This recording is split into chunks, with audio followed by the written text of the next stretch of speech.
हम बात करेंगे कार्डिक साइकिल के बारे में। कार्डिक साइकिल पेपर्स के लिहाज से बहुत इंपॉर्टेंट टॉपिक है और इसका कॉन्सेप्ट होना बहुत इंपॉर्टेंट है।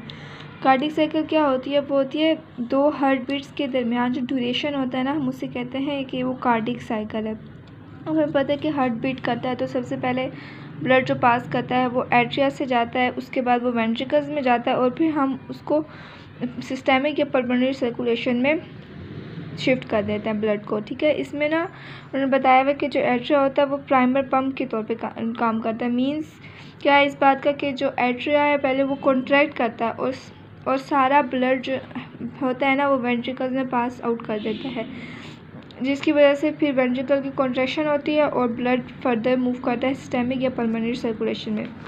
उसके बाद उन्होंने बताया कि जो एक कार्डिक होती है ना साइकिल, उसके अंदर एक डायस्टोल होता है और सिस्टोल होता है। तो हमें पहले भी पता है कि एक डायस्टोल कंटिन्यू होता है और एक सिस्टोल। इसकी ड्यूरेशन क्या होती है? इसकी ड्यूरेशन होती है 0.833 सेकेंड्स और एक हार्ट बीट नॉर्मली होता है 72 बीट्स पर मिनट होती है। ओके, उसके बाद उन्होंने हमें यहाँ पे एक कॉन्सेप्ट दिया है कि जैसे हमारा हार्ट रेट इंक्रीज़ होता है, मतलब हमारी फास्ट हमारी हार्ट बीट्स आ रही हैं, तो फिर उसके बदले में क्या होता है मैं आपको यहाँ पे लिख के बता देती हूँ। जो हमारा हार्ट रेट इंक्रीज़ होता है, जो कॉन्ट्रैक्शन फेज़ होता है ना, कॉन्ट्रैक्शन फेज़ का टाइमिंग भी जो है वो कम हो जाएगी। ठीक है, और जो रिलैक्सेशन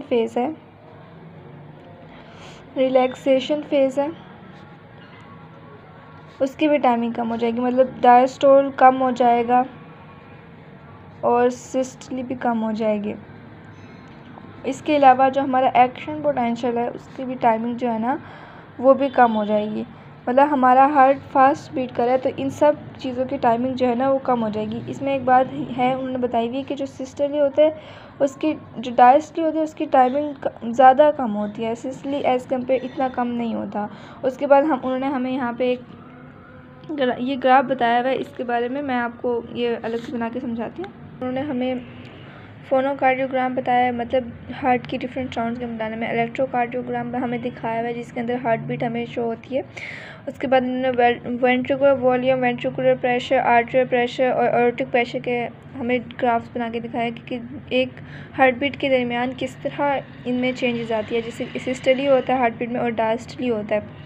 उसके बाद हमें यहाँ पे हार्ट बीट के दरमियान जो प्रोसेसेस होता है वो लिखे हुए, आइसोवोल्मेट्रिक कॉन्ट्रैक्शन, इजेक्शन, आइसोवोल्मेट्रिक रिलैक्सेशन और ये पीरियड। अब हम इसको इधर से देखते हैं पहले कि जो एक हार्ट होता है उसके अंदर सबसे पहले एट्रिया कॉन्ट्रैक्ट करता है। वो एट्रिया प्राइमर पंप के तौर पर एक्ट करता है।